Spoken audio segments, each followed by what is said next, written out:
Hey, welcome back to the channel, guys. We're glad that you're with us. We hope you're having a blessed day wherever and whenever you are. We're going to continue our journey through the Bible in 60 days. It's a wonderful plan for families, kids, and individuals who just want to get a taste of the Bible and don't know where to start. So this gives you a really good kind of a sneak peek or a summary. And you can find this plan and other plans like it at a website called questionsgod.com. That's questionsgod.com. Or you can go to our playlist on our channel, Bible in 60 Days playlist, and you can catch up on all of our videos from all the daily readings. And again, we read Monday through Fridays here on this channel, and it's always available on demand whenever we're done. Today we're going to be reading 1 Kings chapters 6 and 8. We're going to continue with the story of Solomon. Remember, Solomon is from the lineage of David. And God gave Solomon the gift of wisdom, and he's known as the smartest man or wisest man who has ever lived. And today we'll be talking about Solomon builds the temple in chapter 6. In the 480th year after the Israelites came out of Egypt, in the 4th year of Solomon's reign over Israel, in the month of Ziv, the 2nd month, he began to build the temple of the Lord. The temple that King Solomon built for the Lord was 60 cubits long, 20 wide, and 30 high. The portico at the front of the main hall of the temple extended the width of the temple, that is 20 cubits, and projected 10 cubits from the front of the temple. He made narrow windows high up in the temple walls. Against the walls of the main hall and inner sanctuary, he built a structure around the building, in which there were side rooms. The lowest floor was 5 cubits wide, the middle floor 6 cubits, and the third floor 7. He made offset ledges around the outside of the temple, so that nothing would be inserted into the temple walls. In building the temple, only blocks dressed at the quarry were used, and no hammer, chisel, or any other iron tool was heard at the temple site while it was being built. The entrance to the lowest floor was on the south side of the temple. A stairway led up to the middle level, and from there to the third.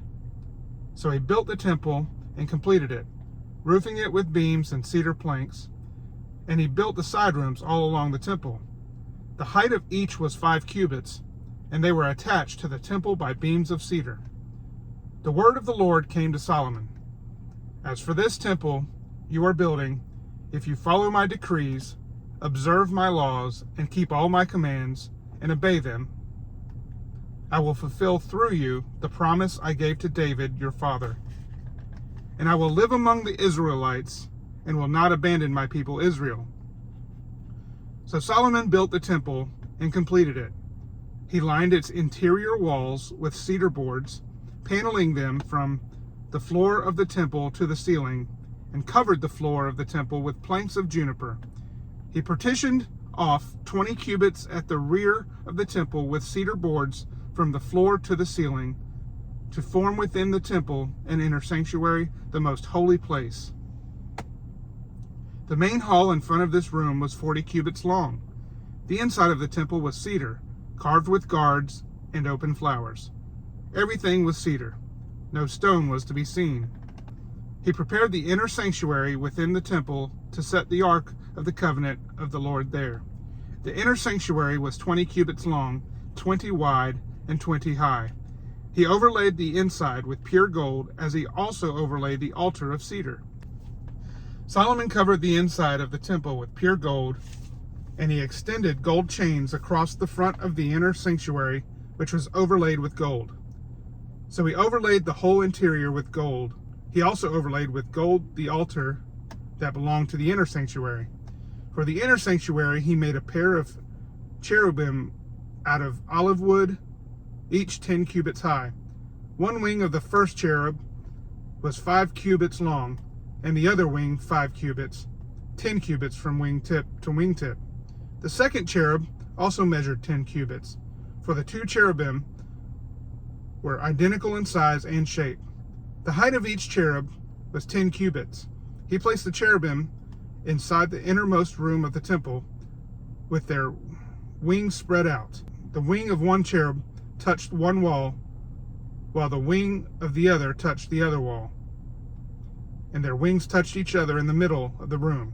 He overlaid the cherubim with gold. On the walls all around the temple, in both inner and outer rooms, he carved cherubim, palm trees, and open flowers. He also covered the floors of both the inner and outer rooms of the temple with gold.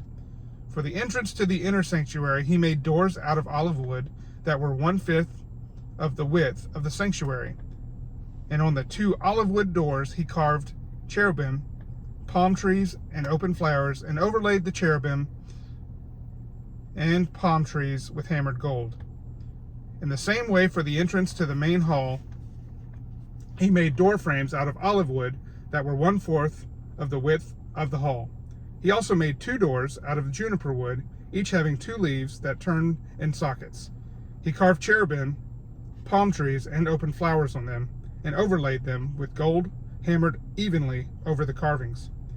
And he built the inner courtyard of 3 courses of dressed stone and 1 course of trimmed cedar beams.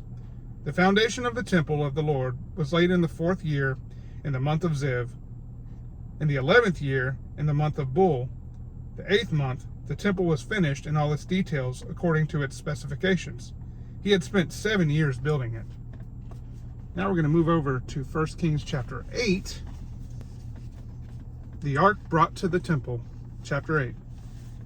Then King Solomon summoned into his presence at Jerusalem the elders of Israel, all the heads of the tribes and the chiefs of the Israelite families, to bring up the ark of the Lord's covenant from Zion, the city of David. All the Israelites came together to King Solomon at the time of the festival in the month of Ethanim, the 7th month. When all the elders of Israel had arrived, the priests took up the ark, and they brought up the ark of the Lord and the tent of meeting and all the sacred furnishings in it. The priests and Levites carried them up, and King Solomon and the entire assembly of Israel that had gathered about him were before the ark, sacrificing so many sheep and cattle that they could not be recorded or counted. The priests then brought the ark of the Lord's covenant to its place in the inner sanctuary of the temple, the most holy place, and put it beneath the wings of the cherubim. The cherubim spread their wings over the place of the ark and overshadowed the ark and its carrying poles. These poles were so long that their ends could be seen from the holy place in front of the inner sanctuary, but not from the outside the holy place. And they are still there today. There was nothing in the ark except the 2 stone tablets that Moses had placed in the Horeb, where the Lord made a covenant with the Israelites after they came out of Egypt. When the priests withdrew from the holy place, the cloud filled the temple of the Lord, and the priests could not perform their service because of the cloud, for the glory of the Lord filled his temple. Then Solomon said, "The Lord has said that he would dwell in a dark cloud. I have indeed built a magnificent temple for you, a place for you to dwell forever." While the whole assembly of Israel was standing there, the king turned around and blessed them. Then he said, "Praise be to the Lord, the God of Israel, who with his own hand has fulfilled what he promised with his own mouth to my father David. For he said, 'Since the day I brought my people Israel out of Egypt, I have not chosen a city in any tribe of Israel to have a temple built so that my name might be there, but I have chosen David to rule my people Israel.' My father David had it in his heart to build a temple for the name of the Lord, the God of Israel. But the Lord said to my father David, 'You did dwell to have it in your heart to build a temple for my name. Nevertheless, you are not the one to build the temple, but your son, your own flesh and blood. He is the one who will build the temple for my name. The Lord has kept the promise he made. I have succeeded David my father, and now I sit on the throne of Israel, just as the Lord promised, and I have built the temple for the name of the Lord, the God of Israel. I have provided a place there for the ark, in which the covenant of the Lord that he made with our ancestors when he brought them out of Egypt." Solomon's prayer of dedication. Then Solomon stood before the altar of the Lord in front of the whole assembly of Israel, spread out his hands toward heaven, and said, "Lord, the God of Israel, there is no God like you in heaven above or on earth below. You who keep your covenant of love with your servants, who continue wholeheartedly in your way, you have kept your promise to your servant David my father. With your mouth you have promised, and with your hand you have fulfilled it, as it is today. Now, Lord, the God of Israel, keep for your servant David my father the promises you made to him when you said, you shall never fail to have a successor to sit before me on the throne of Israel. If only your descendants are careful in all they do to walk before me faithfully as you have done. And now, God of Israel, let your word that you promised your servant David, my father, come true. But will God really dwell on earth? The heavens and even the highest heaven cannot contain you. How much less this temple I have built? Yet give attention to your servant's prayer and his plea for mercy, Lord my God. Hear the cry and the prayer that your servant is praying in your presence this day. May your eyes be open toward this temple night and day, this place of which you said, my name shall be there, so that you will hear the prayer that your servant prays toward this place. Hear the supplication of your servant and of your people Israel when they pray toward this place. Hear from heaven your dwelling place, and when you hear, forgive. When anyone wrongs their neighbor and is required to take an oath, and they come and swear the oath before your altar in this temple, then hear from heaven and act. Judge between your servants, condemning the guilty by bringing down on their heads what they have done, and vindicating the innocent by treating them in accordance with their innocence. When your people Israel have been defeated by an enemy because they have sinned against you, and when they turn back to you and give praise to your name, praying and making supplication to you in this temple, then hear from heaven and forgive the sin of your people Israel, and bring them back to the land you gave their ancestors. When the heavens are shut up, and there is no rain, because your people have sinned against you, and when they pray towards this place and give praise to your name, and turn from their sin, because you have afflicted them, then hear from heaven, and forgive the sin of your servants, your people Israel. Teach them the right way to live, and send the rain on the land you gave your people for an inheritance.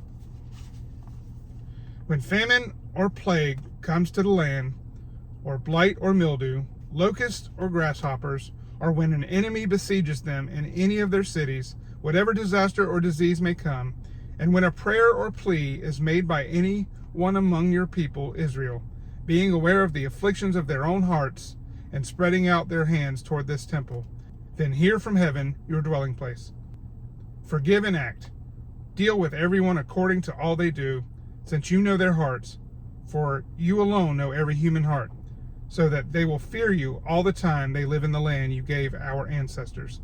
As for the foreigner who does not belong to your people Israel, but has come from a distant land because of your name, for they will hear of your great name and your mighty hand and your outstretched arm. When they come and pray towards this temple, then hear from heaven your dwelling place. Do whatever the foreigner asks of you, so that all peoples of the earth may know your name and fear you, as do your own people Israel, and may know that this house I have built bears your name. When your people go to war against their enemies, wherever you send them, and when they pray to the Lord toward the city that you have chosen and the temple I have built for your name, then hear from heaven their prayer and their plea, and uphold their cause. When they sin against you, for there is no one who does not sin, and you become angry with them and give them over to their enemies, who take them captive to their own lands, far away or near.